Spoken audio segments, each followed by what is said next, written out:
বেচে দিয়ে চলে গেলে মালগুলো বেচে দিয়ে চলে গেলে আমাদের মুসলিম ভাইরা কিনলো, কিনে রাস্তায় খারাপ করে কাটলো, তোমরা নিয়ে চলে যাও। তোমরা কেন, তোমাদের তো মাথা, তোমরা কেন বিক্রি করতে তোমাদের মাথা হারানো, তোমাদের মালকে আমরা কিনে ফাঁসবো, মাথা বেশি দিবে, তোমরা চলে যাও।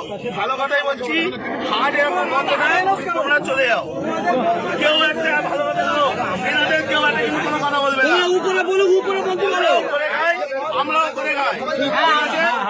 এখন কথা হচ্ছে ওনাদের মাথা, ওনারা বেচে দিচ্ছে, আমাদের মুসলিম ভাইরা কিনছে, কিনে ফেসে যাচ্ছে, ওনারা টাকা টেনে বাড়ি চলে যাচ্ছে, আর কিন্তু কোনো সমস্যা নেই।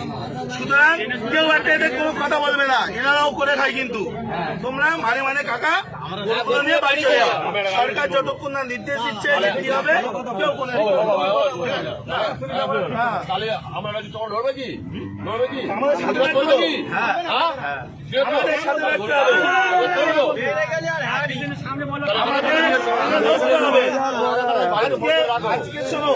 আজকে ভারতবর্ষে এই গরু এক্সপোর্টে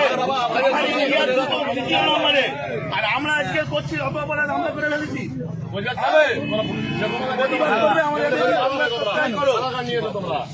আমাদের সাথে প্রতিবাদ করলে থাকো, না হলে দেখো না।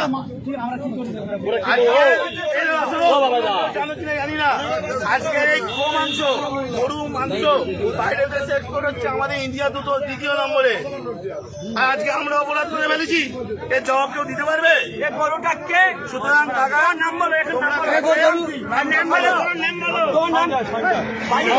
সঞ্জয়